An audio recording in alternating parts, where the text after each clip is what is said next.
Hey guys, Julie Saillant, how are you? Hope you are having a fantastic day. It is actually Friday already. It's nighttime, and I hope you had a great week. I wanted to do a quick video for you tonight because I was talking, we've been talking quite a bit about labels. Now, when I talk about labels, let me fix this. When I talk about labels, I used to be one of those people who was a big label person. I think a lot of us are, right? So if I introduce myself, I would say something like, hi, my name is Julie Saillant. I am an empath. I'm an animal communicator. I'm a starseed. I'm a light worker. I help you, blah, blah, blah. Those are all labels, right? And I was doing some research on labels. This is very interesting. This is what it says, right? It said that labels are our identity, right? We choose our own labels, but other people also choose labels for us, right? Be them good or bad. It's a story we tell ourselves, but if it can also lead to us feeling good or bad about ourselves, and also good or bad feelings about other people that we know, that we work with, even that we love, right? And it's all about how you see the world and how others see you. So here's the thing. I am dropping labels a lot lately because as an 11, I'm sure you're exactly like quite a bit like me. We do a lot of different things, right? There are many things that I do for clients. And I always struggled with this because I always thought I can't choose just one thing. It's driving me nuts. Like I'm an animal communicator, I'm an empath, I help people, I help animals. It's almost like you can be a writer, you can be a painter, you can be a storyteller, you can be a producer, like you can work at 7-Eleven. Like there's so many things you can do, right? And it's hard to find just one thing because I have a certificate for a life optimization coach. Okay. I also have other certificates, like I went to school to be a paralegal, whatever, that kind of thing. So I got away from saying life optimization coach because I felt like it was limiting me, right? I felt like when I say life coach, back a few years ago, life coach was the coolest thing. Now life coaching has turned, in my humble opinion, into not a cool thing because unfortunately, there have been a lot of people in the space who are not life coaches. They say they're coaches, they say they're life coaches, but one, they're not certified. And two, a lot of them are just yucky salespeople, right? And I used to be a salesperson, so I can say that, who really want nothing more than to take your money. And this goes from the lowest, least denomination in terms of money to get help all the way up to thousands and thousands of dollars with very big names. There are big names in the industry that I've had experience with that say that they're coaches and gurus and everything else. And in effect, they're just used car salesmen, and no offense to used car salesmen, no offense. But you know what I'm trying to say? They are gimmicky.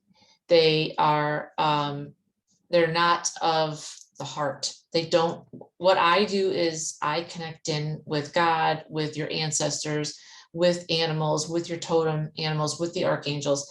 There are a lot of people that are real, but there are also a lot of people that aren't real. And that's a problem, right? Because people are searching for realness, right? So that's very frustrating when you talk to someone or you hire someone and you think that they have all these answers, especially if they say things like, oh, I'm an Akashic life record past life reader, right? And then you figure out that they don't know anything and they don't know what they're talking about. The point is, they're giving themselves labels, right? I'm an Akashic record reader. I'm an animal communicator, right? These are labels and also things that we do. And these are the way that we identify ourselves, but also other people identify with us, right? So they'll say, if somebody hired me for an Akashic reading, a past life reading, they would say, this is what I want from you, versus, maybe talking to, what I'm supposed to do now to my guides, right? Two totally different things. So the first thing I want to say to you is if you have a lot of different gifts, which I know you do, it's okay. Because I used to struggle with this a lot and say, well, what do I do? How do I pick just one? It's like having 6 children, you can only talk to one, right? And my answer today is you don't have to. Use all of your gifts, put them all together, and that is you, and that's your unique sweet spot. That's who you are. No one can take that from you. But here's what I would like you to do is I'd like you to drop the labels, because labels keep us small. They don't expand, right? So what I say today is I say I'm a spiritual teacher, right? And I'm an empath. And if we're talking animals, I do say I'm an animal communicator, but I do so much more. So when I work with someone, I say, I do a lot of things. What is it that you need? You know, do you need alignment? Do you need to balance your chakras? Do you need growth? Do you need to talk to guides that have passed on? What is it that you need? And so I would like to submit to you for your consideration. How do you introduce yourself? What labels do you have? And how do you show up in the world? What do you say? Do you say I'm a spiritual teacher? Do you say I'm an artist? Do you say, like, that's a good one, an artist? So a lot of people, like, say rappers, before they would just say they're a rapper, but then the rappers will get into television or movies or whatever, right? So now they're saying, like Jennifer Lopez, she can sing, she can dance, she can act, all that. She just says, I'm an entertainer, right? So you can be an entertainer or you can be an artist and do all those things under that umbrella, right? And that's more powerful, in my opinion, than I'm a singer. And, you know, no shade, Kate, singing is awesome. I love it. I listen to music every day. It's a huge part of my life. You know what I'm trying to say, right? But just be careful of the labels that you're going to use and choose something that's empowering. And so I say spiritual teacher, or what you want to be, what you're working. It's okay also to use labels to have something that you're working towards. You may not be there yet, but you may be working towards it. Like, here's a good one. Here's a good one. Shaman. When I say shaman, what do you think of? I think of someone who is very powerful, someone who has quiet power, because every shaman that I've known, that I've trained with, that I've spoken with, is quiet, understated. They are not loud. They are not flashy. Now, listen, here's the thing. It's kind of a double-edged sword. You can be however you want to be. I can be a shaman and wear Gucci suits. Seriously, it's 2022. You can do whatever you want. Doesn't matter. You don't have to be in rags, and I would encourage you not to be, because that's the old way of thinking. We don't have to be poor to be spiritually great, because the more that you have, the more you can help others, be it 2 or 4-legged, right? But here's the thing. Pay attention to how you're describing yourself. Now, this is a really important thing. I'm telling you, when I talk about shamans, I also, when I say shaman, these are people that have studied for lots and lots of years, decades. But the funny thing is that they don't call themselves shaman. They call themselves teachers, right? And they see themselves as still students, because we're always learning. Now, I also know people that have very little experience. And when I say very little, I'm talking way less than I do. I'm talking maybe 1 or 2 years. And I came across somebody and she was like, I call myself a shaman. I was like, whoa, don't do that. That's bad karma, because a shaman has a lot of skills and she's not nearly there. It's not even somebody I work with. It's somebody that I just know as a friend of a friend. So it's not somebody I know well. It's not a client. It was just like somebody had said this to me and I was like, uh-oh. And if you ask somebody like us who's spiritual, who's working on themselves, nobody I know, even people that are way stronger than me, way better, way farther along on their path, right?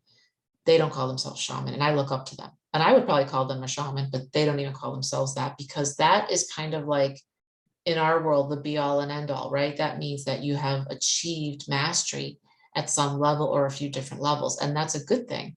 But I guess that they're just so humble, right? That you want to be humble. We're not trying to brag here, but it's important how you identify, how you self-identify, because other people will see and accept that from you. So it can be positive, but can also be negative, right? I mean, you can put yourself in a box with labels, right? By saying things like, I'm terrible with money, right? That's a label. And then that becomes like a self-fulfilling prophecy, right? Or, I'm special, I'm different, very egocentric, right? I've seen that too. And then that becomes self-fulfilling prophecy, and not in a good way, right? So you will get labels from other people, from society, from loved ones, and from yourself. But what I'd like to urge you to do is to stay away from the labels and just use one label if you need to, that's all encompassing, but gives you a lot of room to grow, right? Of course, it's got to be super positive, and that's why I say spiritual teacher. And if you want, if we're talking animals, then I do say animal communicator, because I can talk to a lot of animals, whether they're here, whether they've passed on, if they're lost. So there's a lot of different scenarios, and the same will be true for you. So I want to ask you, what labels do you use for yourself? Tell me in the comments, and tell me where they came from. Was it a label that you gave yourself? Was it a label that someone else gave you? And do you think it's a good label? Is it a fair label? Right? Because I was always told that I wasn't good with money when I was really young, but that was a long time ago. I've come a long way. I'm very good with money now, right? But for years I let that hold me back because somebody had told me that, right? And I took it as gospel, and then I thought, wow, I'm not good with it. And it held me back. There was just a label, right? You can grow, you change. So are you a teacher? Are you an artist, right? Which covers a lot of things, or an entertainer that covers a lot of different things? Or are you just one thing? Because you don't want to pigeonhole yourself into being one thing, because then if you pivot and you do something different, people will be like, I thought you only did that one thing. You do other stuff too? Really? Oh my gosh. How do you do that? And then sometimes it's harder for them to bridge the gap. So we teach all of this in the Brave Academy. I would love to have you guys check it out. I'll leave the link below. There are 4 modules. They're a month long, but there are a couple of different ways that we can work with you. So if you're interested, let us know, fill out the application and the fee and send it over, and let's help you with this. Let's get you into alignment. Let's get you into harmony, and let's get you going. All right, guys, thanks so much. Don't forget to like, share, and subscribe. I love you all. I'm going to be doing a lot more shorter videos like these because it's easier for me, probably easier for you too. Let me know what labels you have for yourself, if you think this is on point, or if not, let me know either way. And I'm looking forward to talking with you soon. Okay, guys, thanks. Take care.